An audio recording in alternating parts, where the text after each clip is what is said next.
मित्रांनो बघा इकडे लक्ष द्या. आत्ता रिसेंटली महाराष्ट्र ग्रामीण बँकेची काही वॅकन्सीज निघालेले आहेत, त्यासाठी आपण लेक्चर घेतोय. रिजनल रूरल बँक म्हणून त्याला ओळखलं जातं. त्याच्या महाराष्ट्रामध्ये दोन आहेत, एक आहे महाराष्ट्र ग्रामीण बँक आणि दुसरी आहे विदर्भ ग्रामीण बँक. बरोबर, याचे सध्याला जागे निघालेले आहेत, वॅकन्सीज आलेले आहेत आणि याची शेवटची डेट आहे बघा 27 जूनला. 27 जून 2024 ह्या दिवशीची शेवटची डेट आहे. त्यासाठी तुम्ही अप्लाय करू शकता आणि ह्याला अप्लाय करण्यासाठी कुठलंही ग्रॅज्युएशन चालतं. तुम्ही BA करा, BCom करा, BSc करा किंवा मुक्त विद्यापीठातून डिग्री घेतलेलं असेल तरी चालतं. ह्याच्यानुसार आपण काय करणार आहोत, हे असतो पेपर बघा, प्री लेवलचा पेपर असतो. 40 मार्क बुद्धिमत्तेला आणि 40 मार्क मॅथला. बरोबर, असं टोटल 80 मार्काचा प्री पेपर असतोय आणि मुख्य पेपर वेगळा असतो. मुख्य पेपर आणि इंटरव्ह्यू, ऑफिसरसाठी इंटरव्ह्यू असतो आणि क्लर्कसाठी इंटरव्ह्यू नसतो. त्यासाठी आपण काय करणार आहोत, आज आहे ना सुरुवातीला प्री लेवलचा पेपर एक सोडून बघायचा आपल्याला. सोडून कसा सोडवायचा किंवा पेपर कसा आपला हे करायचं आहे ते आपल्याला बघायचं आहे. तर आपण लगेच पेपरला चालू करू. त्याच्या अगोदर थोडीशी माहिती बघा. जो रिझनिंगचा पार्ट आहे 40 मार्काला येतोय प्री पेपरला. बरोबर, तर ते 40 मार्काचा पेपर कसा सॉल्व करायचा किंवा अप्रोच कशी ठेवायची, टोटल टाईम येतो ह्याच्यासाठी आपल्याला 45 मिनटं. किती? 45 मिनटं टाईम भेटतोय. तर ह्याच्यासाठी 45 मिनटामध्ये रिझनिंगला किती वेळ द्यायचा आणि मॅथला किती वेळ द्यायचा. बरोबर, आता काही जण काय करतात, याला 20 मिनटं आणि 25 मिनटामध्ये डिवायडेशन करतात. कोणी 22 आणि 23 मिनटामध्ये डिवायडेशन करतं. बरोबर, हा ग्रुप काही जणांचा असतो आणि हा ग्रुप काही जणांचा. म्हणजे एका सेक्शनला 20 मिनटं आणि एका सेक्शनला 25 मिनटं काही जण देतात आणि काही जण एका सेक्शनला 22 मिनटं आणि काही जण 23 मिनटं. ते ज्याचे त्यांच्या ह्याच्यावरती डिपेंड आहे, कोणता सब्जेक्ट कोणाचा स्ट्रॉंग आहे त्याच्यानुसार त्याला कमी टाईम, आणि ज्याला वाटतं की मॅथ थोडंसं अवघड जातं किंवा रिझनिंग थोडंसं अवघड जातं तर त्यासाठी 25 मिनटं असं कोणी करतं. ते आपापल्या वैयक्तिकनुसार. ते मग कधी कळणार की सर मी कुठल्या सेक्शनला जास्त वेळ द्यायला पाहिजे किंवा कुठल्या सेक्शनला कमी वेळ द्यायला पाहिजे, हे कधी कळणार, जेव्हा तुम्ही नंबर ऑफ क्वेश्चन पेपर जास्त सॉल्व कराल. जेव्हा नंबर ऑफ क्वेश्चन पेपर जास्त सॉल्व कराल मग त्याच्या वेळेनुसार तुम्हाला कळून जातं की कुठल्या सेक्शनला किती वेळ द्यायला पाहिजे. बरोबर, मग आता मी तुम्हाला एक क्वेश्चन पेपर सॉल्व करून दाखवतो. आता मी क्वेश्चन पेपर सॉल्व करून दाखवते वेळेस सुरुवातीपासून तर शेवटपर्यंत सॉल्व करून दाखवतो. पण मॉक टेस्ट देते वेळेस किंवा तुम्ही पेपरमध्ये सॉल्व करते वेळेस पहिल्यांदा बेसिक गोष्टी सॉल्व करायचे आहेत. बेसिक गोष्टी म्हणजे काय, मी रिझनिंगचा एक सेक्शन पेपर तुम्हाला सोडून दाखवत आहे. त्यामध्ये काय करायचं आहे तुम्हाला, रिझनिंगमध्ये अगोदर इनइक्वलिटी आलं का बघायचं, इनइक्वलिटी सॉल्व करायचं. त्यानंतर कोडिंग डिकोडिंग असेल तर कोडिंग डिकोडिंग, त्यानंतर सिलॉलिझम, त्यानंतर डायरेक्शन्स, त्यानंतर ब्लड रिलेशन आणि त्यानंतर अल्फा न्यूमेरिक सिरीज वगैरे असेल ते. मग ते सगळं बेसिक पार्ट 20 ते 25 मार्काचा झाला तर 15 ते 20 मार्काचं तुम्हाला पझल आणि सिटिंग अरेंजमेंट असतं प्री पेपरला. बरोबर, 40 पैकी 15 मार्क मिनिमम तरी पझल आणि सिटिंग अरेंजमेंटला असतात. तो पार्ट तुम्ही सुरुवातीला न घेता शेवटी घ्यायला पाहिजे. कारण का, जर एखाद्या पझलमध्ये किंवा सिटिंग अरेंजमेंटमध्ये तुम्ही जर ब्रेक झालात तर ते तुम्हाला काय होईल, टाईम जास्त लागेल. मग त्याच्यानुसार तुमचा कॉन्फिडन्स लेवल जे आहे ते कमी होईल. त्यामुळं आज मी पेपर एक सॉल्व करून दाखवते. म्हणजे प्रिव्हियस इयरचा पेपर आहे, मागच्या वर्षी फर्स्ट स्लॉटला आलेला RRB क्लर्क आणि POचा कॉम्बिनेशनमध्ये मी दोन्हीचे पण काही क्वेश्चन ॲड केलेले त्याच्यामध्ये. POचे काही क्वेश्चन्स आणि क्लर्कचे काही क्वेश्चन ॲड केलेले आहेत. मग त्यानुसार आपण ते क्वेश्चन पेपर सॉल्व करू. मी काय करणार आहे, आज तुम्हाला फक्त पहिल्या क्वेश्चन नंबरपासून तर 40व्या क्वेश्चन नंबरपर्यंत मी तुम्हाला सॉल्व करून दाखवत आहे. आणि मी त्याच्यामध्ये प्रत्येक क्वेश्चन घेतलेला आहे. म्हणजे फक्त पझल आणि सिटिंग अरेंजमेंटच किंवा इनइक्वलिटीज असा नाही, पूर्ण 40 मार्काचा सगळ्यांनाचा चॅप्टरचा थोडासा वेटेज दिलेला आहे. तर आपण लगेच चालू करू. बघा, प्री लेवलचा पेपर आहे. पहिला क्वेश्चन काय म्हणतोय, अगोदर डायरेक्शन नीट रीड करत चला. पहिला क्वेश्चन पेपर आहे सिटिंग अरेंजमेंटचा. बरोबर, आणि सिटिंग अरेंजमेंटमध्ये त्यांनी काय दिलेलं आहे, डायरेक्शन 1 ते 5 नंबरच्या क्वेश्चनसाठी ही डायरेक्शन असणार आहे. त्यांनी दिलेलं आहे, study the following information carefully and answer the question given below. बरोबर, खाली जे इन्फॉर्मेशन दिलेले त्याचा अभ्यास करून किंवा ते रीड करून व्यवस्थित सॉल्व करून तुम्हाला क्वेश्चन सॉल्व करायचे आहेत. बघा, आपण क्वेश्चन काय दिलंय बघू. Certain number of person seat in a row face north direction. आता बघा, मला वाटतं की हा क्वेश्चन सोपा असेल कारण का माझं सिटिंग अरेंजमेंट चांगलं आहे. त्यांनी दिलेले certain number of person seat in the row face north direction. मग नॉर्थ अशा टाईमला, आता अशा टाईपच्या क्वेश्चनला काय करायचं, नॉर्थ डायरेक्शनला बघायला लागलं म्हणून त्याच्यामध्ये नंबर ऑफ पर्सन दिलेले का तुम्हाला, नाही. नंबर ऑफ पर्सन ज्या वेळेस देत नाही त्यावेळेस आपण इथं काही खाडाखूड करायची नाही. नाहीतर मुलांना काय सवय असते की 7 number of person facing north direction असं जर काही दिलं किंवा 8 number of person facing north direction, त्या टाइमला मुलं 8 जण असं काढून ठेवतात, असं काढून ठेवतात. हे काढू नका. आता इथं काय दिलेलं तुम्हाला सर्टन नंबर ऑफ पर्सन, म्हणजे किती रो, त्या रो मध्ये किती पर्सन बसलेले माहीत नाही, म्हणून लगेच इथं पर्सन मांडायचे नाहीत, पर्सन मांडायचे नाहीत. मग इथं काय करावं लागेल, जशी जशी तुम्हाला इन्फॉर्मेशन दिलेली आहे त्या इन्फॉर्मेशननुसार तुम्हाला इथं जायचं आहे. बघा इथं इन्फॉर्मेशन जशी दिलेली आहे तसं जायचं आहे. आता काय म्हणलेलं आहे, certain number of person seat in a row face north direction. आता मी पुढे कंटिन्यू करतो, इथून तुमची पजल चालू झालेली आहे. बघा E sit second to the right of F, आणि कुठलीही पजल असेल, कुठलीही पजल आणि सिटिंग अरेंजमेंट असेल तेव्हा त्याच्यात 2 पॉसिबिलिटी घेऊन काढणं, 2 पॉसिबिलिटी घेऊन डायग्राम काढणं हे कंपल्सरी करा. कारण का जरी एक शेवटच्या सेंटेन्समध्ये एखादी रॉंग झाली तर ते कॅन्सल करून तुम्हाला पुढे कंटिन्यू करता येतं. बरोबर. मग बघा E sit second to the right of F, इथंपर्यंत सेंटेन्स आलेला आहे. ई काय केलेलं आहे, एफच्या सेकंड टू द राईटला आहे, मी एवढं घेतोय. हा एक झाला, ही एक पॉसिबिलिटी. आणि दुसरी पॉसिबिलिटी मी इथं खाली घेतोय. बघा 1 2 3, हा सेकंड टू द राईट. हे सगळेजण नॉर्थकडे बघतायत, नॉर्थकडे बघतायत म्हणजे पहिलं राईट आणि हा सेकंड राईट. बरोबर. पुढे काय दिलेलं आहे, 2 person seat between G and E. आता काय म्हणलेलं आहे, जी आणि ई मध्ये 2 पर्सन आहेत. बरोबर. मग आता बघा 2 पॉसिबिलिटी इथंच होतात तयार. एक तर ईच्या राईट साईडला असू शकतं जी, आणि दुसरं ईच्या लेफ्ट साईडला असू शकतं जी. बरोबर. मग आता मी अगोदर पहिल्याच्यामध्ये राईटला घेतोय 1 आणि 2, इथं जी लिहितोय. बरोबर. आणि दुसरं 1 आणि 2 इथं जी लिहितोय. मग झालं बरोबर आपलं 2 person seat between G and E, इथं झालं. त्याच्यानंतर D seats immediate right of G. D immediate राईटला म्हणलेलं म्हणजे लगेच त्याच्या राईटला बसलेलं आहे. कोण, डी बसलेलं आहे जीच्या राईटला. बरोबर.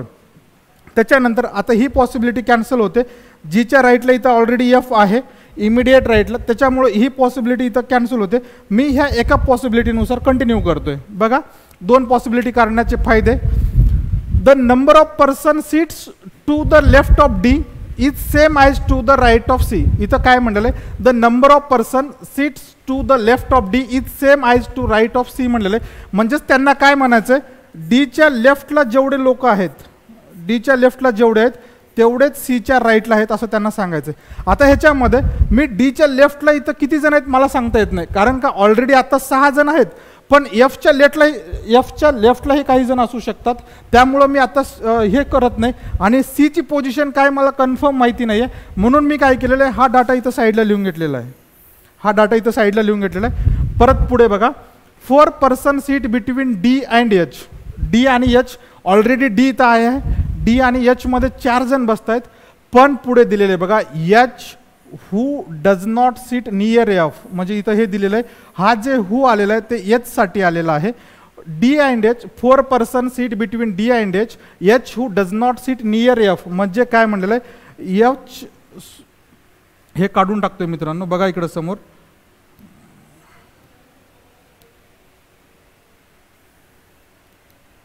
एफ. आता काय म्हणताय, H who does not seat near F, म्हणजे एच तुमचा इथं बसत नाही ह्या साईडला आणि एच इथं बसत नाही. पण डी आणि एच मध्ये 4 जण आहेत, मग एच इकडे बसू शकत नाही, म्हणून एच कुठे बसणार, इकडे बसणार. 1 2 3 4 आणि इथं एच, इथं एच बसणार. बरोबर. आता पुढे कंटिन्यू.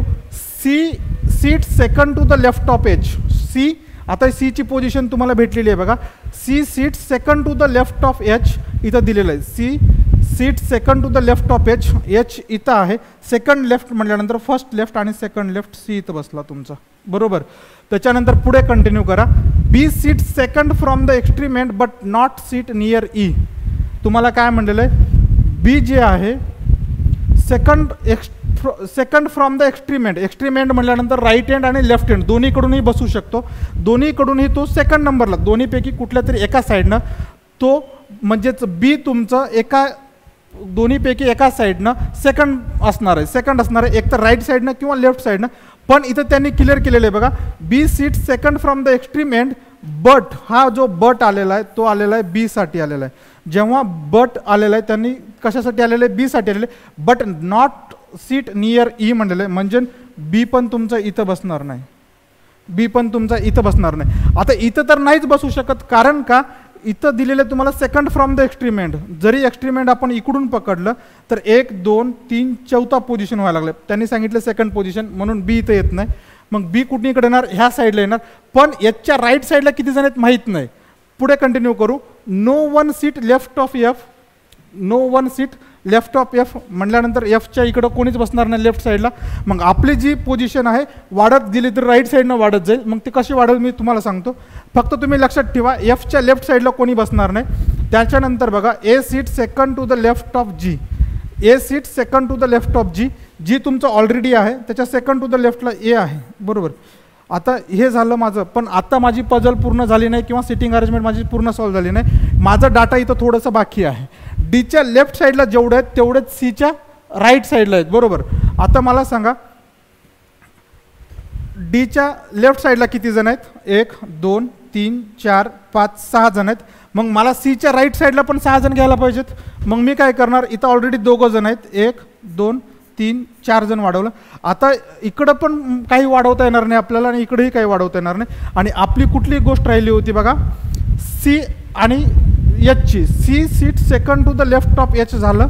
त्याच्यानंतर अजून काय राहिलं होतं का, बी सीट हे राहिलं होतं. B seat second from the extreme end, बीची पोझिशन इथं आली. अशा पद्धतीने आपली पहिली सेटिंग अरेंजमेंट सॉल्व्ह झालेली आहे. आता तुम्हाला याच्यामध्ये क्वेश्चन्स विचारू शकतं. एक क्वेश्चन असू शकतं, ह्या रोमध्ये टोटल नंबर ऑफ पर्सन किती बसलेले आहेत. बरोबर. टोटल नंबर ऑफ पर्सन किती बसलेले आहेत म्हटल्यानंतर तुम्हाला सगळे पर्सन मोजावे लागतील. 1 2 3 4 5 6 7 8 9 10 11 12 13 14 15 16 जण बसलेले आहेत. किती जण, 16 जण. मग बघू आपण ह्या डायरेक्शनमधले किंवा ह्या सिटिंग अरेंजमेंटवरती क्वेश्चन कोणते कोणते विचारले होते मागच्या वर्षीच्या पेपरमध्ये. मग आता पुढल्या स्लाईडमध्ये बघा, पुढची स्लाईड आपण लगेच ओपन करू. त्यांनी काय दिलेलं आहे, who seats third to the right of D. डीच्या थर्ड टू द राईटला कोण आहे असं विचारलेलं आहे. बरोबर. डीच्या थर्ड टू द राईटला बघा 1 2 3, डीच्या थर्ड टू द राईटला कोण आहे, सी आहे. बरोबर का, सी आहे. तर मग मला सांगा सी ऑप्शनमध्ये आहे का, सी तुमचं ऑप्शनमध्ये आहे. तुमचं ऑप्शन नंबर डी असेल तर राईट करा किंवा त्याला टिक मार्क करा, सेव्ह आणि नेक्स्ट करा. पुढचा क्वेश्चन बघा. पुढचा क्वेश्चन काय म्हणलेलं आहे त्यांनी, how many person seat in the row. हा क्वेश्चन आपण बघितलेला आहे. मी तुम्हाला सांगितलं होतं how many person seat in the row म्हटल्यानंतर त्या रो मध्ये किती लोक बसलेले होते, किती पीपल बसलेले होते, तर ते होते 16 म्हणजेच 16. ऑप्शन नंबर ई तुमचा राईट असायला पाहिजे. बरोबर. त्याच्यानंतर next question, how many person seat between C and A. C आणि ए मध्ये किती जण बसलेले आहेत ते बघायचे आपल्याला. बघा सी आणि ए मध्ये, सी तुमचं इथं आहे आणि ए इथं आहे. ह्या दोघांच्या मध्ये किती जण बसलेले आहेत, 1 2 3 4 5 जण. 5 ऑप्शन आहे का तुम्ही बघा, 5 ऑप्शन नाही आहे. मोर दॅन 4 आहे. मोर दॅन 4 तुमचा आन्सर असायला पाहिजे. बरोबर मित्रांनो. मग आता याच्यानंतर पुढचा क्वेश्चन बघू आपण. 4 नंबरचा क्वेश्चन काय विचारलेला आहे, 4 of the following 5 are alike in a certain way and hence from a group which of the following does not belong to that group. म्हणजे ह्या क्वेश्चनचा अर्थ काय, क्वेश्चन दिला एवढा मोठा पण याच्यात घाबरायचं काही नाहीये. त्यांनी काय म्हणलेले, जे 5 ऑप्शन आहेत 5 ऑप्शनपैकी 4 ऑप्शन असे आहेत की ते एका ग्रुपमधले आहेत आणि एक असा ऑप्शन आहे की ते आता ग्रुपमध्ये नाहीये. आता मग आपण बघू ग्रुपमध्ये कोणते कोणते आहेत आणि कोणते कोणते नाहीत. पहिला ऑप्शन लक्षात ठेवा तुम्ही, कारण का EGAFD, EGAFD. मग आपण ह्याच्यातला कुठला ग्रुपमध्ये नाही आहे तो बघू. कोणता कोणता होता, EGD होता, F होता आणि A होता. बघा मी तुम्हाला सांगतोय मित्रांनो,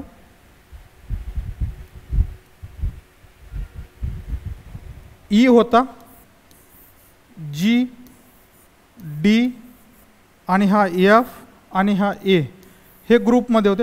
आता याच्यामध्ये बघा हे 4 जण जे आहेत ते मिडलला आहेत आणि नेबर आहेत. बरोबर, एकूणमेकाचे नेबर आहेत आणि एक तर ते मिडलमध्ये आहेत. एक्स्ट्रीम एंडला फक्त हा एक आहे, हा एक जण एक्स्ट्रीम एंडला आहे. म्हणून तुमचं त्या क्वेश्चनचा आन्सर होईल बघा F असायला पाहिजे. तुमचा आन्सर F आहे का ऑप्शनमध्ये, F आहे. तर ते तुमचा आन्सर असायला पाहिजे D. आन्सर असायला पाहिजे D. त्याच्यानंतर लगेच आपण पुढचा बघू. पुढचा क्वेश्चन दिलेला आहे, what is the position of E with respect to D. म्हणजे D पासून E ची पोझिशन काय आहे, D पासून E ची पोझिशन काय आहे. म्हणजे D पासून E हा लेफ्टला आहे का राईटला आहे जर लेफ्टला असेल तर तो कितव्या पोझिशनला आहे आणि राईटला असेल तर कितव्या पोझिशनला आहे बघा. डी आणि ईचं विचारलं होतं ना. ओ सॉरी, ई इथं होतं आणि ए इथं होतं ना. Okay sorry. डी पासून ई आहे, थर्ड टू द लेफ्ट. बघा डी इथं आहे, एक left, second left, third left, fourth left. Fourth लेफ्टला आहे. फोर्थ लेफ्टला आपण बघू. बघा फोर्थ टू द लेफ्ट आहे. डी पासून ई हा फोर्थ टू द लेफ्ट आहे, म्हणून ऑप्शन सी असायला पाहिजे. इथं गोंधळ झालेला आहे, इथं बी करून घ्या. ऑप्शन नंबर बी. ऑप्शन नंबर बी बरोबर.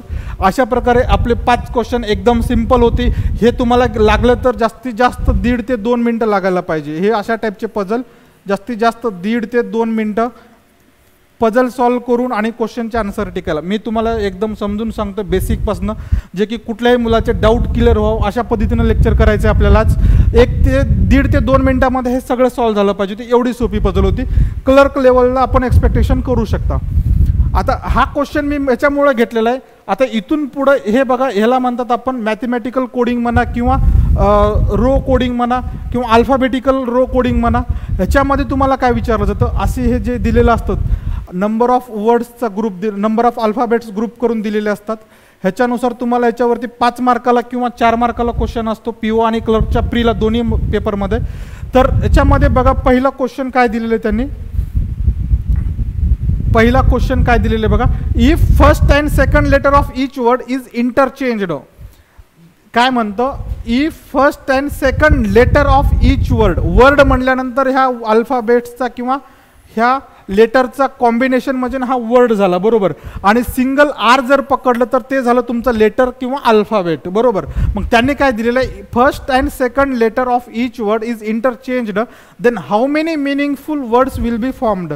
त्यांनी दिलेल्यापैकी जर पहिला आणि दुसरा अल्फाबेट इंटरचेंज केलं म्हणजेच आरच्या ठिकाणी ओला ठेवलं आणि ओच्या ठिकाणी आरला ठेवलं तर किती मिनिंगफुल वर्ड्स तयार होतात. किती मिनिंगफुल वर्ड्स तयार होतात ते बघायचं आहे. जसं की आता सध्याला बघा काऊ, COW, काऊ म्हणजे गाय, हे मिनिंगफुल वर्ड झालं. पण मी इंटरचेंज केलं, इकडे हा घेतला आणि हा दोन्हीचा इंटरचेंज केलं तर काय होतं, OCW. मला सांगा कुठला मिनिंगफुल वर्ड तयार होतो का, नाही. तसंच सेम इकडं करायचं आहे. एल आणि एला इंटरचेंज करा तर इथं काय येईल, ALN बरोबर. ALN तर हा पण मिनिंगफुल वर्ड होत नाही. त्याच्यानंतर ह्या दोन्हीमध्ये इंटरचेंज करा, OFG हा पण मिनिंगफुल वर्ड नाही आहे. त्याच्यानंतर आय आणि एफला इंटरचेंज करा, IFX हा पण मिनिंगफुल वर्ड नाही आहे काही. त्याच्यानंतर जे रो आहे ROW त्याला पण इंटरचेंज करा, ORW. मग 5चे पण मी बघितलं, पहिला आणि दुसरा अल्फाबेट्स जे आहे ते इंटरचेंज केलं, लेटर इंटरचेंज केलं तर मला कुठल्याही प्रकारचा मिनिंगफुल वर्ड भेटत नाही आहे. तर मग मला सांगा इथं काय येईल तुमचं आन्सर, नन ऑफ दीज. आता ऑप्शनमध्ये इथं नन ऑफ दीज आहे म्हणून चालून गेलं. पण इथं कधी कधी काय राहतं, ह्या 5च्या ठिकाणी किंवा 1च्या ठिकाणी इथं नन असलं असतं. जर ऑप्शन नन असलं असतं तर तुम्ही ननला टिक करायचं, नन ऑफ दीजला नाही करायचं बरोबर. ऑप्शनमध्ये जर नन असलं असतं तर मी ननला टिक केलं असतं, म्हणजे एकही बनत नाही, एकही मिनिंगफुल वर्ड बनत नाही हे ह्याचा अर्थ होतं. आणि नन ऑफ दीज म्हणजे वरीलपैकी कुठलाच ऑप्शन नाही आहे, वरीलपैकी कुठलाच ऑप्शन नाही असं नन ऑफ दीजचं मिनिंग होतं. जर इथं नन असलं असतं ह्या 1च्या ठिकाणी तर मी तुम्हाला तिथं नन टिक करायला लागलं असतं, पण तिथं नन ऑफ दीज नाही, नन नाही आहे म्हणून नन ऑफ दीज टिक केलं बरोबर. मग याच्यानंतर बघा आता पुढची स्लाइड बघू आपण. सॉरी,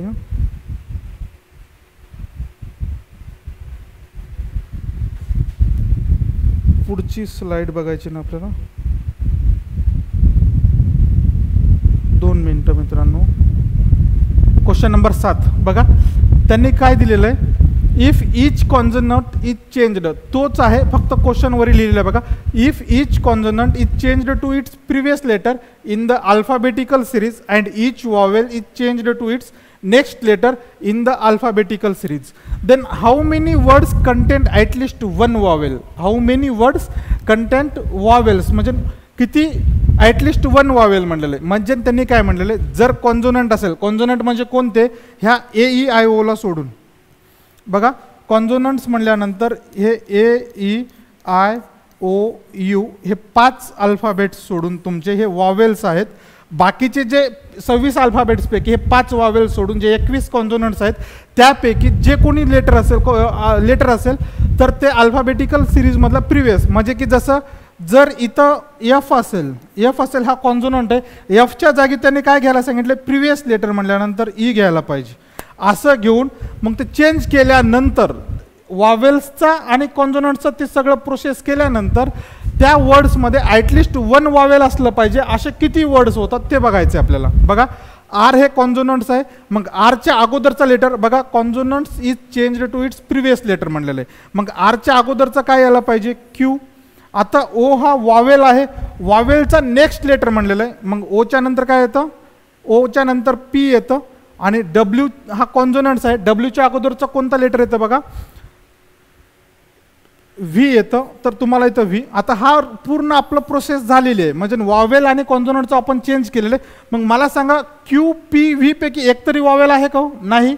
मग हा शब्द गेला बाजूला, हा वर्ड्स गेला. तर पुढचा फिक्स बघा, फिक्सच्या अगोदरचं ई आहे तर ई घ्या, आयच्या नंतर जे, एक्सच्या अगोदर कोणता आहे, डब्ल्यू.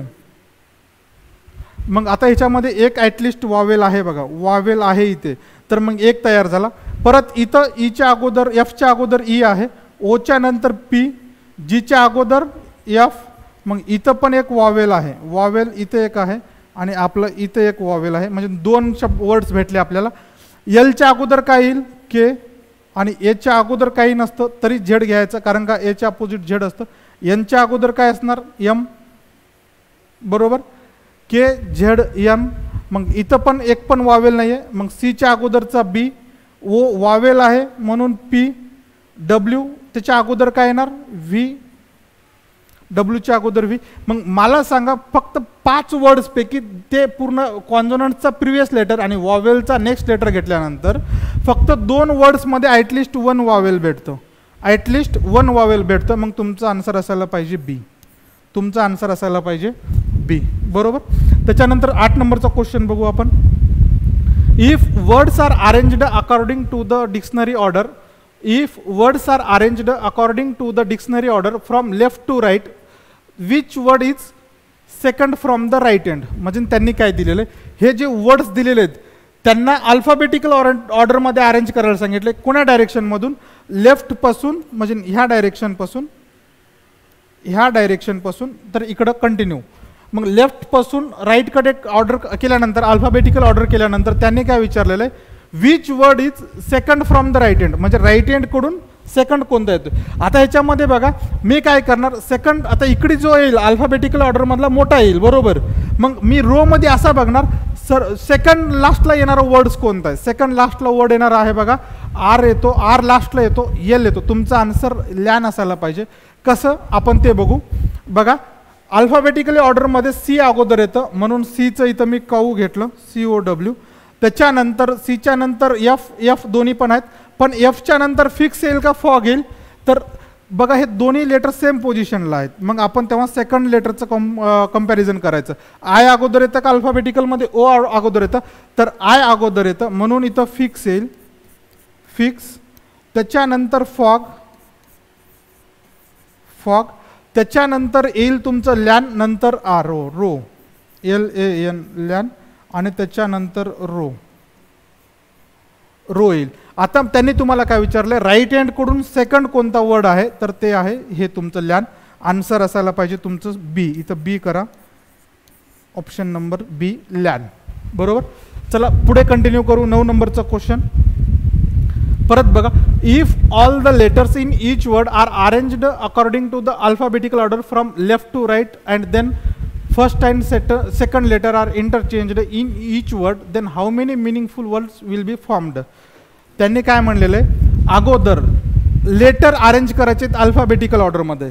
बघा याच्यामध्ये थोडंसं लेंदी क्वेश्चन आहे, PO लेवलला आलेला हा क्वेश्चन आहे. बघा if all the letters in each word are arranged according to the alphabetical order from the left to right and, अगोदर पहिल्या जे म्हणलेलं ते करून बघू. ह्या रो मधलं अल्फाबेटिकल ऑर्डरमध्ये जर अरेंज करायचं म्हटलं तर पहिला लेटर कोणता येईल, O, दुसरा R आणि W. फिक्स ऑलरेडी अरेंज केलेला आहे,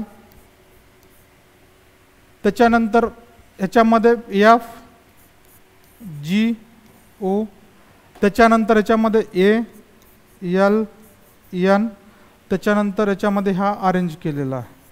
आणि हे अरेंज केल्यानंतर त्यांनी काय दिलेलं आहे, and then first and second letter are interchanged. पहिला आणि सेकंड लेटर इंटरचेंज करायचं आहे. बघा मित्रांनो, एवढं केल्यानंतर लगेच शांत बसायचं नाही किंवा पुढे टिक करत बसायचं नाही. त्यांनी सांगितलेलं आहे की याच्यामधलं पहिलं आणि दुसरं लेटर परत इंटरचेंज करायचं आहे. तर पहिलं आणि इंटरचेंज केल्यानंतर काय येतं, सॉरी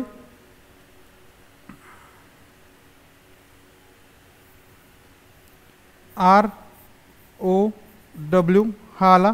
त्याच्यानंतर फिक्स, सॉरी फिक्स नाही येणार, आय एफ एक्स येणार.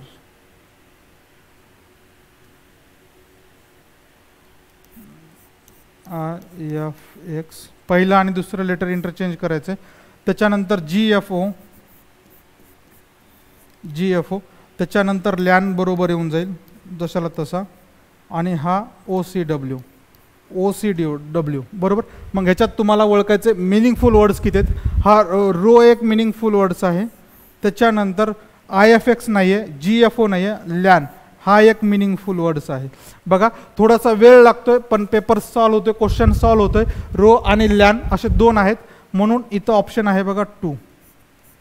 थोडंसं ह्याच्यामध्ये PPT बनवताना गोंधळ झालेला आहे. तर बघा 2 हे आन्सर असायला पाहिजे, ए आन्सर आहे तुमचं. त्याच्यानंतर सेम याच्यावरचा शेवटचा क्वेश्चन 10 नंबरचा बघा. If last letter of each given word is changed to its next letter according to the alphabetical series then how many words contain more than 1 vowel. त्यांनी काय म्हणलेलं आहे, दिलेल्या शब्दापैकी लास्ट जो वर्ड आहे म्हणजे हा लास्ट लेटर त्या वर्ड्समधला इंटरचेंज करून नेक्स्ट घ्यायचं, जरी ते वॉवेल असेल किंवा कॉन्सोनंट असेल नेक्स्ट लेटर घ्यायचं.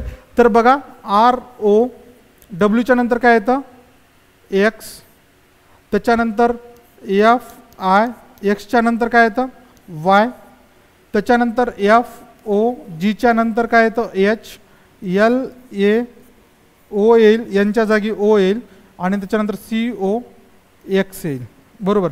मग त्यांनी काय विचारले, how many words contain more than 1 vowel. More than 1 vowel म्हणजे एकपेक्षा जास्त वॉवेल कुठल्या ह्याच्यामध्ये किती शब्दामध्ये होतं, किती वर्ड्समध्ये होतं. ह्याच्यामध्ये एकच आहे ओ, ह्याच्यामध्ये पण एकच आहे, हे पण नाही जमणार, त्यांनी मोर दॅन 1 म्हणलेलं आहे. ह्याच्यामध्ये पण एकच आहे ओ, ह्याच्यामध्ये 2 वॉवेल्स आहेत बघा ए आणि ओ. तर तुमचा आन्सर हा एक होऊन जाईल. आणि सी ओ एक्स ह्याच्यामध्ये पण एकच आहे. मग आन्सर काय असायला पाहिजे, किती वर्ड्समध्ये वॉवेल्स 1 पेक्षा जास्त होतात, तर ते आहे ऑप्शन नंबर 1 ए असायला पाहिजे. त्याच्यानंतर पुढचा क्वेश्चन बघा 11 नंबर. 10 क्वेश्चन सॉल्व्ह झाले. इन दीज क्वेश्चन्स म्हणजे 11 ते 14 पर्यंतची स्लाइड आहे ही. In these questions relationship between different elements is shown in the statements. These statements are followed by 2 conclusion give answer. हा क्वेश्चन्स एकतर तुमचा सिलॉकचा असू शकतो किंवा इनइक्वॅलिटीचा असू शकतो. मग याच्यामध्ये त्यांनी बघू अगोदर क्वेश्चन कसे दिलेत, स्टेटमेंट काय आणि कन्क्लुजन काय आपण बघू. बघा हा आहे इनइक्वॅलिटीचा. आता इनइक्वॅलिटीचं चालू करण्याच्या अगोदर मी थोडंसं तुम्हाला एक्सप्लेनेशन करून देतो बेसिक गोष्टी.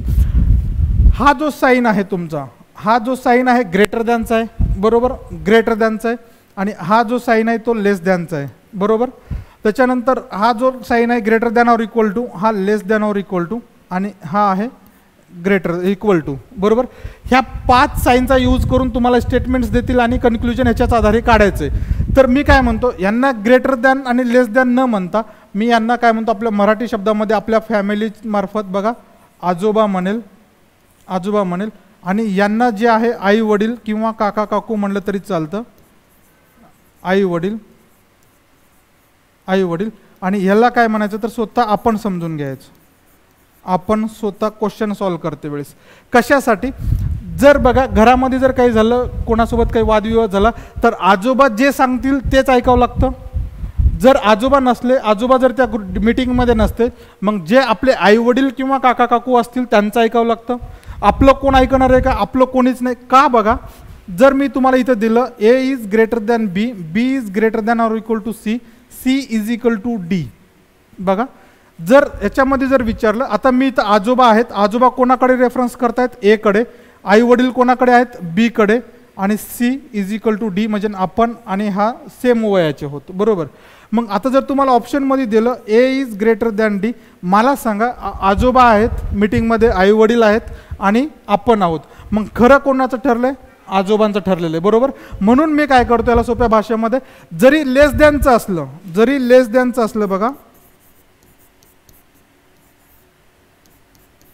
जरी लेस दॅनचं असलं तरी सगळे डी कडे आहेत. आजोबा मीटिंगला येण्यासाठी लेट झालं तरी चालतं, पण इथं आपण आहोत, आई वडील आहेत आणि आजोबा आहेत, तर मग खरं कोणाचं ठरणार? आजोबा कोणाकडे जात आहेत, म्हणजे हे दोन जिकडं डायरेक्शन आहेत ह्या दोन कोणाचा ते कडल्यासाठी खरं ठरतं. मग आजोबा कोणाच्या बाजूने जात आहेत? डीच्या बाजूने. त्या पद्धतीने आपल्याला एक्झाम्पल सॉल्व्ह करायचे. हे एखाद्या वेळेस मी यूट्यूबला तुम्हाला डिटेलमध्ये घेईल. आता आपल्याला क्वेश्चन पेपर सॉल्व्ह करायचं आहे, तर आपण क्वेश्चन पेपरकडे लक्ष देऊ. बघा, पहिला क्वेश्चन स्टेटमेंट काय दिलेलं आहे? Q is greater than or equal to S, म्हणजे Q greater than or equal to S, S is equal to D, D is greater than or equal to C, C is greater than F, F is less than or equal to G, G is equal to T, बरोबर. Statement दिलेलं आहे. पहिलं conclusion काय म्हणतंय? D is equal to F. मग आता तुम्हाला बघा, पोझिशन डी आणि एफची पोझिशनमध्ये कुठेही ग्रेटर दॅन नसला पाहिजे, कुठेही लेस दॅन नसलं पाहिजे आणि कुठेही greater than or equal to, असं कुठल्याच ह्या चार साईनपैकी कुठलाच साईन नसला पाहिजे डी पासून एफ पर्यंत जाते वेळेस, डी पासून एफ पर्यंत जाते वेळेस किंवा एफ पासून डी कडे जाते वेळेस. कुणीकडे जा, दोन्ही पोझिशन पासून स्टार्ट करा, पण त्या दोघांच्या मध्ये हा पण साईन नसला पाहिजे, हा पण साईन नसला पाहिजे आणि हा पण साईन नसला पाहिजे, हा पण साईन नसला पाहिजे.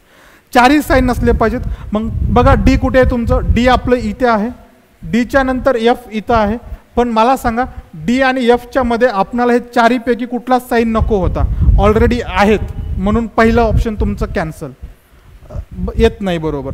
दुसरा ऑप्शन बघा, S is equal to F, same तसंच आहे, S is equal to F दिलेला आहे, तर मला सांगा एस आणि एफच्या मध्ये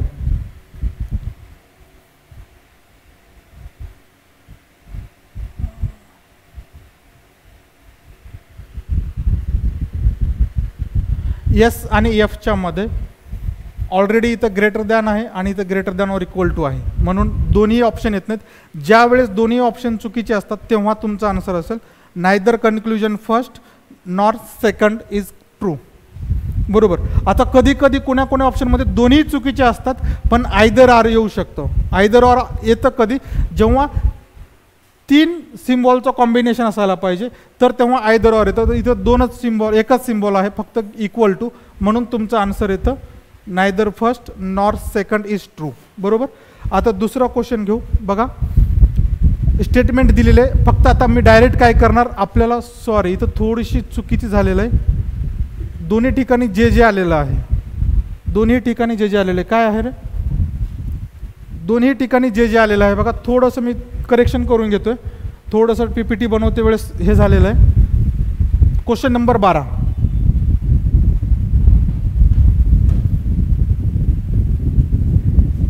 हां इकडे आहे का?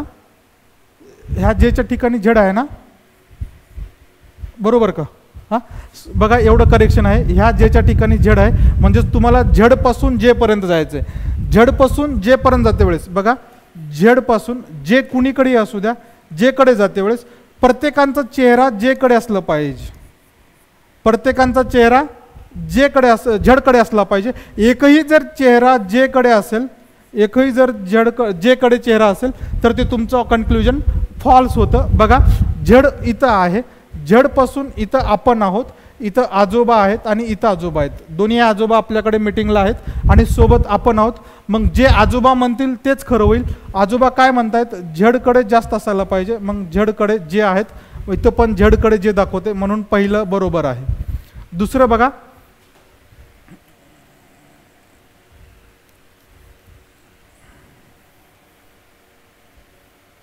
दुसरं बघा, डब्ल्यू पासून के एक्स पर्यंत जायचं आहे, डब्ल्यू पासून एक्स पर्यंत जायचं आहे, पण तुम्हाला इथं पहिल्यांदाच दिसेल इथं ब्रेक झालेला आहे, इकडं ब्लॉक झालेला आहे, म्हणजे एक्सकडे डब्ल्यू जाऊ शकत नाही, वाय आणि झेड पासून एक्स पर्यंत जाऊ शकतं, पण अगोदर वाय पर्यंत पोहोचायला पाहिजे, तो वाय पर्यंत पोहोचत नाही, म्हणून फक्त तुमचा आन्सर असायला पाहिजे if only conclusion 1 is true, if only conclusion 1 is true.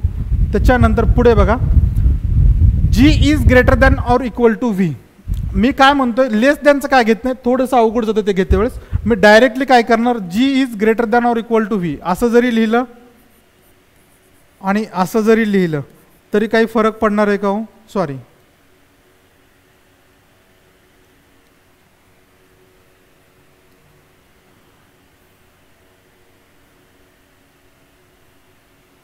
असं जरी लिहिलं तरी काही फरक पडणार आहे का? G is greater than or equal to V किंवा G is greater than or equal to V. पण आता ह्याच्यामध्ये काय करायचं आहे, असं जेव्हा विचारेल तेव्हा कुठेही मध्ये जर आजोबा आले, जी पासून व्ही पर्यंत जाते वेळेस ह्या एवढ्या डिस्टन्समध्ये कुठेही जर तुमचे आजोबा आले म्हणजेच ग्रेटर दॅन किंवा लेस दॅनचं सिम्बॉल आलं तर ते तुमचं कन्क्लुजन चुकीचं होईल किंवा ते फॉलो होत नाही. बघा, जी पासून व्ही पर्यंत जातोय मी, जी पासून जे पर्यंत जाता आलं, पण जे पासून मला एन पर्यंत जाता येत नाही. बघा, जे पासून एन पर्यंत जाता येत नाही, म्हणून मी आता पुढे काही चेक करत नाही, सरळ सरळ रॉंग करेल. बरोबर. त्याच्यानंतर आता इथं दिलेलं आहे ओ इज ग्रेटर दॅन जी. बघा, ओ इज ग्रेटर दॅन जी दिलेलं आहे. मग मला सांगा, ओ पासून जी पर्यंत जाता येतं का हो? ओ पासून ओ पासून जी पर्यंत जाता येतं का? नाही जाता येत, कारण का ओ पासून व्ही पर्यंत जाता येतं, पण व्ही इथं ब्लॉक झालेला आहे. बरोबर. मग हे दोन्ही कन्क्लुजन फॉल्स होतात. पण व्हेरिएबल सेम असतील, कन्क्लुजनमध्ये व्हेरिएबल सेम असतील तर तेव्हा आयदर ऑर येण्याचे चान्सेस असतात. आयदर ऑर कधी येतील, जेव्हा दोन्ही ऑप्शनला कंबाईन केल्यानंतर हे तीनही साईन तुमच्याकडे आले पाहिजेत. जेव्हा कन्क्लुजन दोन्ही चुकीचे होतील, रॉंग होतील, तेव्हा तुमच्या कन्क्लुजनचे व्हेरिएबल सेम असायला पाहिजेत. सेम असतील तर मग त्यामध्ये दोन्ही ऑप्शनचं कॉम्बिनेशन केलं तर त्याच्यामध्ये ग्रेटर दॅन दाखवता आलं पाहिजे, लेस दॅन दाखवता आलं पाहिजे आणि इक्वल टू दाखवता आलं पाहिजे. तेव्हा ते ऑप्शन तुमचे आयदर ऑर होतील. मग आता मला सांगा, इथं जी आहे आणि इथं जी आहे, पण इथं व्ही नाही, इथं ओ आहे. बरोबर. मग दोन्ही डिफरन्स आहेत का? नाही. कारण का इथं गोंधळ होतं पोरांचं. बघा, इथं दिलेलं आहे तुमचं V is equal to O. V is equal to O म्हणजे काय? दोन्ही समान आहेत, दोन्ही सारखे आहेत. व्हीच्या जागी ओ असेल काय आणि ओच्या जागी व्ही असेल काय? मग आता याच्यामध्ये क्रॉस चेक काय करायचं? बघा, आपण क्रॉस चेक काय करायचं तर त्याचं थोडंसं एक्सप्लेनेशन टाईम लागू द्या. टाईम लागलं तर हरकत नाही, एक्सप्लेनेशन डिटेल झालं पाहिजे. आता बघा, पहिल्या ऑप्शनमध्ये G is greater than or equal to V. बरोबर. आणि दोन्हीपैकी कुठल्याही एक ऑप्शनमध्ये इक्वल टू आला म्हणजे संपला विषय.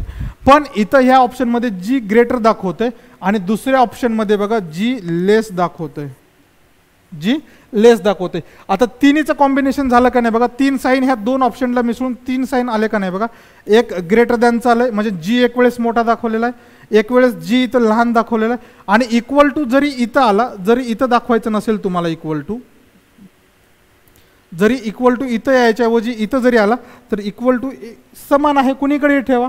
त्याच्यामुळं तिन्ही साईनचं कॉम्बिनेशन झालं दोन्हीला एकत्र केल्यानंतर, त्यामुळे तुमचा आन्सर येईल आयदर कन्क्लुजन फर्स्ट आणि सेकंड इज ट्रू.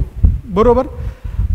फक्त व्हेरिएबल सेम असले पाहिजेत. व्हेरिएबल सेम असल्यानंतर त्या दोन्हीला कंबाईन केल्यानंतर साईन तीन आले पाहिजेत, एक लेस दॅन, एक इक्वल टू आणि एक ग्रेटर दॅन. बरोबर.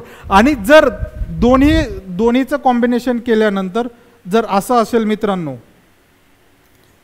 जर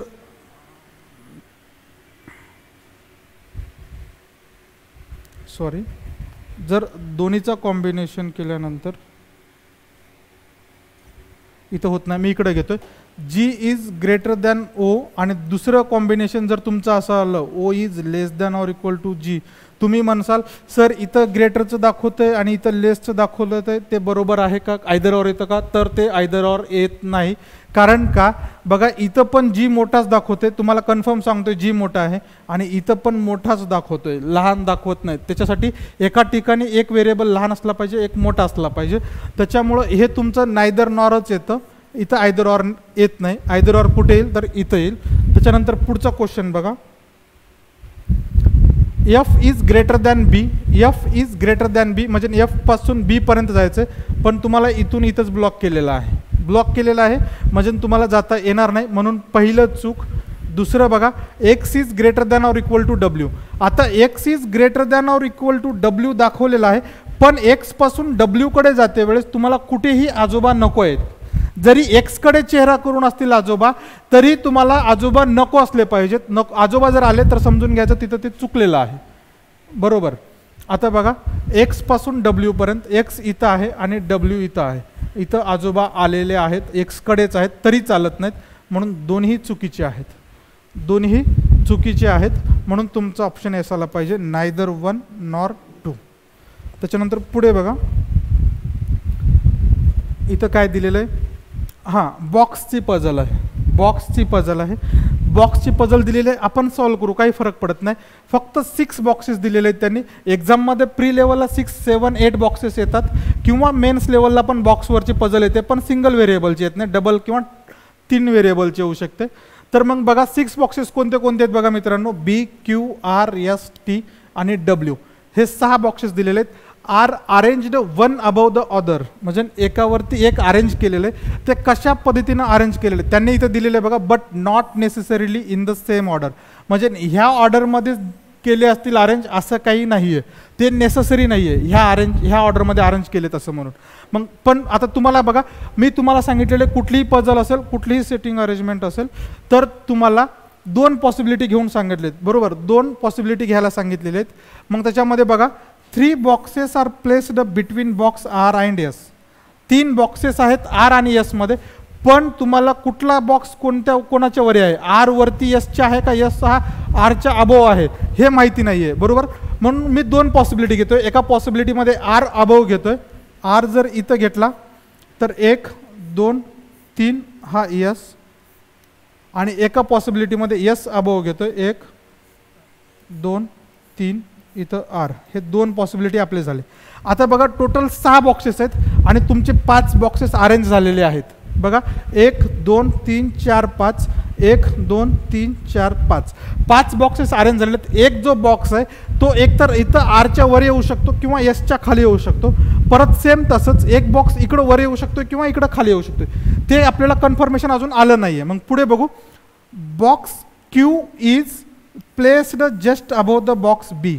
काय म्हणलेलं आहे, बॉक्स क्यू हा जस्ट अबोव आहे बीच्या, म्हणजे असं एकदम लगेच हे दोघं सोबत येणार आहेत.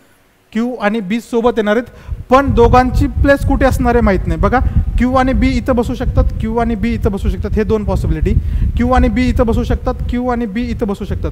बरोबर, हे 4 पॉसिबिलिटी होतात, म्हणून त्याला मी 4 पॉसिबिलिटी काढत बसत नाही, साईडला लिहून घेतोय. आता सर तुम्ही म्हणणार क्यू आणि बी वर येऊ शकता का, तर नाही, कारण का आपले टोटल 6 बॉक्सेस आहेत. ते जर 2 वरे किंवा 2 एकदम खाली घेतलं तर ते 7 बॉक्सेस तयार होतात. बरोबर, ऑलरेडी 5 दिलेले आहेत आणि वरे 2 आणि खाली 2 जर किंवा वरे किंवा खाली घेतलं, अबो किंवा बिलो घेतलं तर ते 7 बॉक्सेस होतात, म्हणून आपण ते साईडला लिहून घेतलेलं आहे. पुढे बघा, more than 2 boxes are placed below the box R. More than 2 boxes below the box R म्हणलेलं आहे, इथं दिलेलं आहे बघा तुम्हाला. त्या टाईपमध्ये आरच्या खाली कमीत कमी 2 पेक्षा जास्त असले पाहिजेत. बरोबर, मोर दॅन 2 बॉक्सेस म्हणलेलं आहे. मोर दॅन 2 बॉक्सेस इथं दिलेलं आहे बघा, more than 2 boxes are placed below the box R, म्हणजे 2 पेक्षा जास्त, म्हणजेच कमीत कमी आरच्या खाली 3 बॉक्स पाहिजेत. हे पॉसिबिलिटी तुमची इथं कमी होऊन जाते, कारण का आरच्या खाली जास्तीत जास्त वाढला तर 1 बॉक्स वाढवू शकतो, त्यापेक्षा जास्त नाही. कारण का तुम्हाला एका ह्याच्यामध्ये बॉक्स अरेंज करते वेळेस फक्त 6 बॉक्स अरेंज करायचे, त्यापेक्षा जास्त नाही, म्हणून ही पॉसिबिलिटी कॅन्सल. ह्या पॉसिबिलिटीमध्ये 1, 2, 3, 4 आहेत. 5वा खाली येऊ शकतं किंवा वरती जाऊ शकतं, त्याबद्दल काही माहिती नाही. मग पुढे बघा, box T is placed 2 places above the box Q. Box क्यूच्या 2 प्लेसेस अबोव म्हणलेलं आहे, म्हणजेच इथं एक गॅप आणि इथं टी असायला पाहिजे. असं कॉम्बिनेशन तुम्हाला करायचं आहे मित्रांनो. असं कॉम्बिनेशन ह्या दोघांच्या मध्ये एकच का, तर त्यांनी दिलेले 2 प्लेसेस अबोव म्हणलेलं आहे. 2 प्लेसेस अबोव म्हणजे हा पहिला प्लेस आणि हा दुसरा प्लेस. जर त्यांनी दिलं असतं 2 boxes between T and W, 2 boxes are between T and Q म्हणलं असतं, sorry 2 boxes between T and Q म्हणलं असतं आणि टी अबोव म्हणलं असतं, तर हे असं आलं असतं तुमचं, हे असं आलं असतं. आणि जर प्लेसेस अबोव म्हणलं असतं तर इथं 3 प्लेसेस अबोव आलं असतं बघा, 1, 2 आणि 3 प्लेसेस अबोव. म्हणून हे घेऊ नका. काही जण 2 मध्ये घेतात आणि टीला वरती ठेवतात, तर नका ठेवू. मग आता क्यू एक गॅप सोडून टी वरे पाहिजे आणि क्यू बी सोबत पाहिजे. जर मी तुम्हाला सांगतोय क्यू आणि बी जर इथं घेतलं एक गॅप सोडलं तर टी इथं येतोय, बरोबर. म्हणून मी क्यू आणि बी इथं घेत नाही, क्यू आणि बी इथं घेत नाही. जर मी क्यू आणि बी इथं घेतलं तर टी घेण्यासाठी मला इथं चान्स आहे. एक बॉक्स वरे वाढवला आणि जो राहिला आहे बॉक्स कोणता, बी बॉक्स राहिला आहे का नाही, B Q R S T W राहिला आहे, तर तुमचा डब्ल्यू इथं बसून जातो. तुमचं बॉक्सेसची पझल ही अशा प्रकारची बसून जाते. कन्फ्युजन कुठं होतं मित्रांनो, तर 2 प्लेसेस अबो, 3 प्लेसेस अबो किंवा 2 प्लेसेस अवे, 3 प्लेसेस अवे. जेव्हा अवे म्हणतं, प्लेसेस अवे म्हणतं किंवा प्लेसेस अबो म्हणतं, जेवढा आकडा दिलेला आहे त्यापेक्षा एक गॅप घ्यायचा. म्हणजे इथं जर 2 दिलेला आहे तर त्या दोघाच्या मध्ये 1चा गॅप. जर इथं 3 दिलं असतं तर मग हे 2चा गॅप, बरोबर. मग आता क्वेश्चन काय काय दिलेत आपण बघू पुढे जाऊन. Which box is placed just above box S. बघा, जस्ट अबो बॉक्स एस म्हणजे एसच्या इमिडिएट अबो कोण आहे, कुठला बॉक्स आहे तो बघू. Question number 15. एस इथं आहे, एसच्या इमिडिएट अबो डब्ल्यू असायला पाहिजे तुमचा आन्सर. डब्ल्यू आहे का, बॉक्स डब्ल्यू. त्याच्यानंतर 16 नंबरचा question. How many boxes are placed between W and T. W आणि टी मध्ये किती बॉक्सेस आहेत. बघा, इन प्लेसेस बिटवीन म्हणले, प्लेस्ड बिटवीन म्हणल्यानंतर डब्ल्यू आणि टी मध्ये किती जण आहेत. टी तुमचं इथं आहे आणि डब्ल्यू तुमचं इथं आहे. 1 2 3 जण, 3 बॉक्सेस आहेत. तर 3 बॉक्सेस म्हणजे 3 बॉक्सेस येऊन जातं. Option number C. त्याच्यानंतर पुढे बघा. Which box is placed at the bottom most position. Bottom most पोझिशनला कोण आहे. बॉटम मोस्ट पोझिशनला तुमचं एस आहे. एस ऑप्शनमध्ये असायला पाहिजे, नाहीतर नन ऑफ दीज. एस आहे का, तर एस इथं आहे, एस आहे. 18 number. How many boxes are placed below box Q. Box क्यूच्या बिलो किती जण आहेत तेवढं बघायचं आहे आपल्याला. बॉक्स क्यूच्या बिलो म्हणल्यानंतर बी येईल, डब्ल्यू येईल आणि एस येईल तुमचं. क्यू बी डब्ल्यू एस म्हणजे 3 जण, 3 तुमचं आन्सर असायला पाहिजे. 3 आन्सर असायला पाहिजे, ते 3 इथं दिलेलं आहे, सी ऑप्शन. त्याच्यानंतर नेक्स्ट क्वेश्चन काय दिलेलं. If all the boxes are arranged in alphabetical order from top to bottom then how many boxes remain unchanged. त्या बॉक्सेसला जर अल्फाबेटिकली ऑर्डर चालू बसवलं, कधी टॉप टू बॉटम म्हणजे टॉपपासून बॉटमपर्यंत जर अल्फाबेटिकली ऑर्डरमध्ये बसवलं तर किती जणांची पोझिशन चेंज होत नाही ते विचारले. आपण अरेंज करून बघू, अल्फाबेटिकली ऑर्डरमध्ये. बघा, अगोदर काय येईल तुमचा, बी येईल, बरोबर का, बी येईल. बी आला, अल्फाबेटिकली ऑर्डर झाल्यानंतर दुसरा कोणता येईल, P Q R S T म्हणजे क्यू येईल. त्याच्यानंतर आर येईल, त्याच्यानंतर एस टी आणि डब्ल्यू. मला सांगा, अनचेंज्ड म्हटल्यानंतर याच्यासोबत एस आलाय का, याच्यासोबत डब्ल्यू आलाय का, याच्यासोबत बी आहे का नाही, क्यू आहे का नाही, आर आहे का नाही, टी आहे का नाही. म्हणजे कुठलंही अनचेंज होत नाही, म्हणजे नन असायला पाहिजे आन्सर. नन आन्सर येतो, म्हणजे एकही अल्फाबेट्स चेंज होत नाही, सगळ्यांची पोझिशन चेंज होते. आता इथं दिलेलं तुमचा आवडता टॉपिक बघा, ब्लड रिलेशन. ब्लड रिलेशन आहे तर आपण सॉल्व करू त्याला. ब्लड रिलेशनला काय वेळ लागणार आहे. C is daughter in law of D. बघा, सी सुनबाई आहेत कोणाच्या, डीच्या. म्हणजेच डॉटर इन लॉ म्हणजे कोण, आपल्या सुनबाई. तर सी सुनबाई आहेत कोणाच्या, डीच्या. D who has only 2 children. जेव्हा पण इथं हू येईल तेव्हा ह्याच्यासाठी विचारलं जाईल. पेनचा कलर चेंज करू.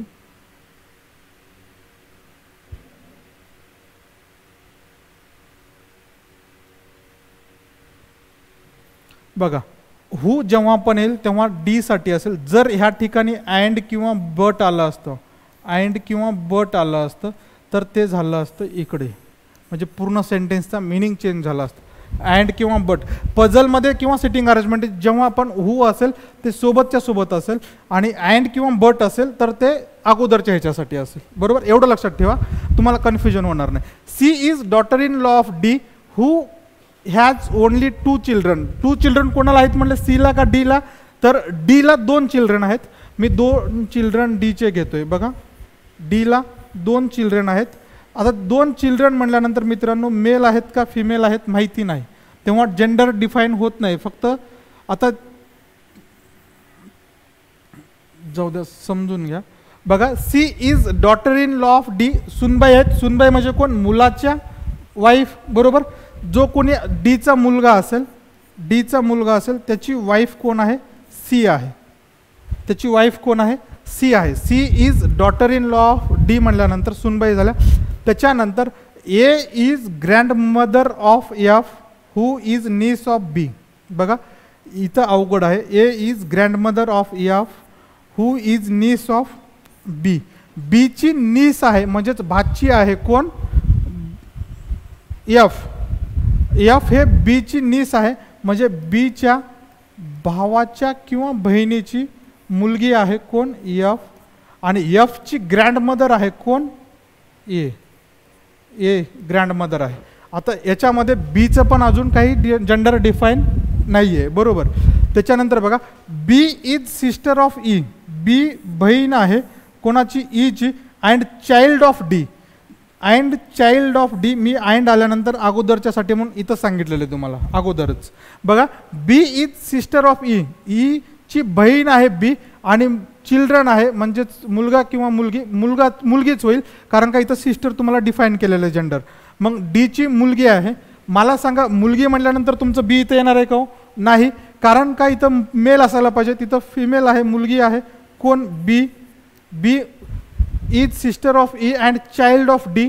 डीची चाइल्ड झाली आणि ईची बहीण आहे. ईची बहीण आहे म्हणून ई इथं आलं. आता बघा बी, बीच्या बहिणीच्या किंवा भावाची मुलगी कोण असेल? नीस म्हणजे भाची. इथं तुम्हाला दिलेलं आहे एफ. मग इथं याला करेक्ट करून घ्या. एफ नीस आहे. त्याच्यानंतर याची ग्रँडमदर कोण आहे? ए ग्रँडमदर. आणि ग्रँडमदर आहे म्हटल्यानंतर इथं ग्रँडफादर. पुढे काय दिले बघू. G is grand child of D who is married. बघा जी इज ग्रँड चाइल्ड आणि D who is married already दिलेलं आहे आणि इथं आपण डिफाईन केलेलं आहे. डी मॅरिड आहे आणि जी ग्रँड चाइल्ड आहे. आता ग्रँड चाइल्ड म्हटल्यानंतर बीचा का ईचा माहीत नाही. 2 मिनिट वेट करा. पुढचा सेंटेन्स बघू. No single parent lives in the family. No single म्हणजेच असले तर आई वडील असायला पाहिजेत. फक्त आई किंवा वडील असतील असं चालत नाही. म्हणून तुम्हाला सांगितलेलं आहे no single parents are no single parent live is in the family म्हणलेलं म्हणजे इथं चाइल्ड असणार कोण? Grand child. कोणाचा? डीचा ग्रँड चाइल्ड जी आहे. ग्रँड चाइल्ड म्हणलेलं म्हणून जेंडर डिफाईन नाही आहे. बघा आता झालेले आपल्याकडे टोटल किती जण आहेत? 1 2 3 4 5 6 7 7 जणांची फॅमिली आहे. एवढं इन्फॉर्मेशन दिलेलं आहे. आता ह्यावरती क्वेश्चन्स कोण्या टाईपचे आहेत, कुठले आहेत, कसे आहेत बघू आपण.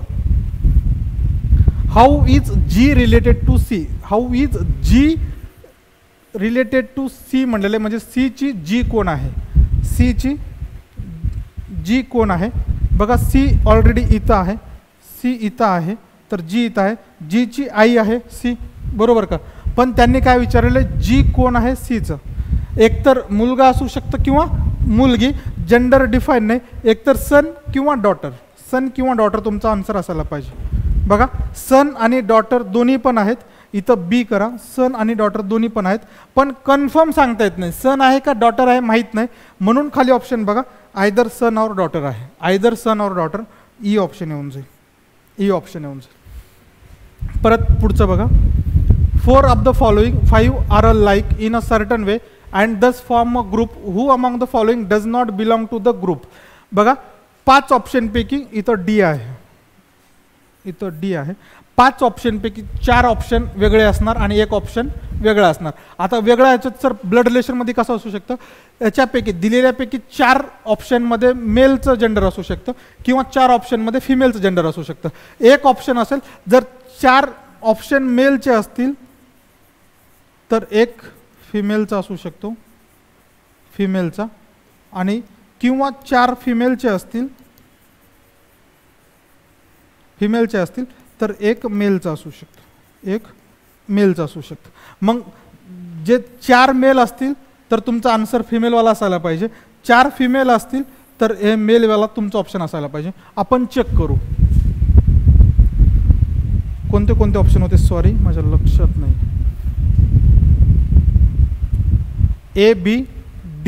ABCDF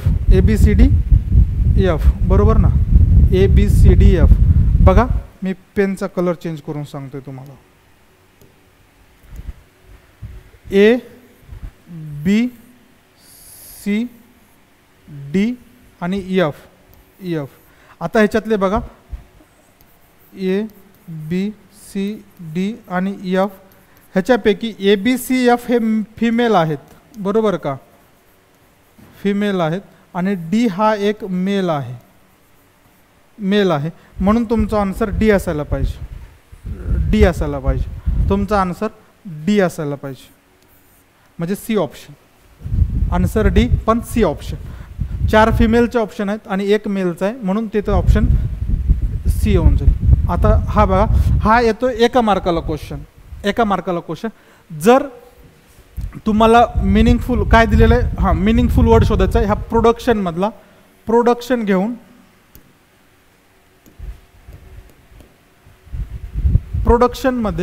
प्रोडक्शन जर घेतलं तर त्याच्यामधला सेकंड, थर्ड, फोर्थ आणि 11th बघा. सेकंड, थर्ड, फोर्थ आणि 11th व अल्फाबेट घेऊन एक मिनिंगफुल वर्ड तयार करायचे. हा क्वेश्चन्स जर तुम्हाला कन्फर्म येत असेल तर करा, नसेल तर ॲक्युरेसी तुमची खराब करू नका. कारण का RRB PO आणि क्लर्कला प्री लेवलसाठी तरी तुम्हाला ॲक्युरेसी मेंटेन ठेवावं लागते.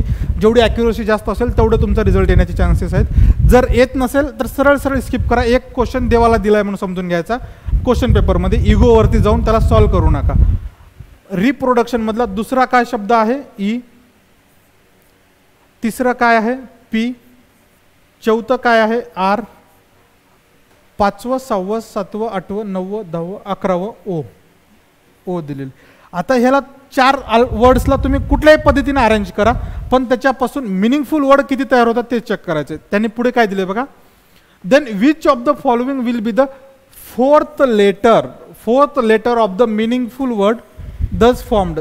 जर एकच मिनिंगफुल वर्ड तयार होत असेल ह्या 4 लेटर्सला एकत्र करून जर एक मिनिंगफुल वर्ड तयार होत असेल तर त्याचा फोर्थ लेटर कोणता आहे म्हणजेच लास्ट लेटर कोणता आहे त्याचा ते सांगायचं आहे. जर फक्त एकच मिनिंगफुल वर्ड तयार होत असेल. पण पुढे दिलेले condition if more than one meaningful word is formed mark Z as your answer. म्हणजेच एकपेक्षा जास्त मिनिंगफुल वर्ड जर तयार होत असतील तर तुम्हाला झेड आन्सर टिक करायचे. जर if no meaningful words is formed then mark X as your answer. जर एकही तयार होत नसेल मिनिंगफुल वर्ड तर तुमचा आन्सर एक्स करायचं आहे मित्रांनो. बघा पहिल्यांदा काय म्हणलेलं आहे.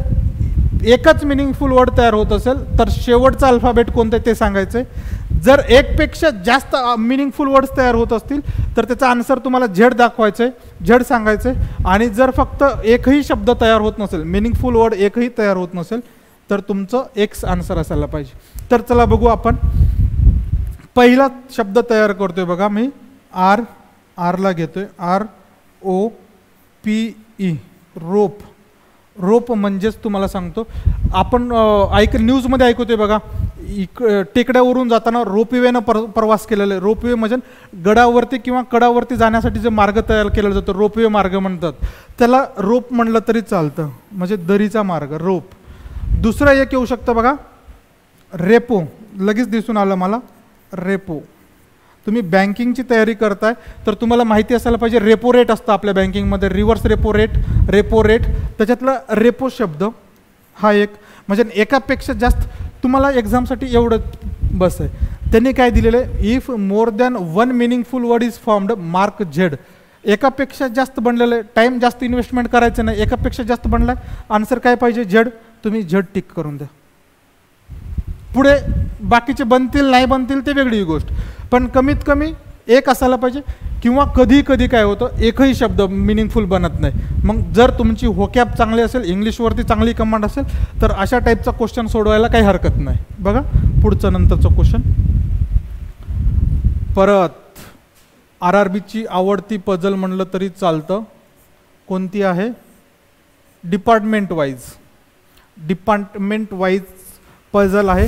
हे RRBच्या POला किंवा क्लर्कच्या कुठल्या तरी एका स्लॉटला तुम्हाला ही पझल बघायला भेटेल. मी मुद्दा म्हणूनच घेतलेली आहे, कारण का ही अशा टाईपचे पझल जे आहे RRBच्या आवडतेचं आहे.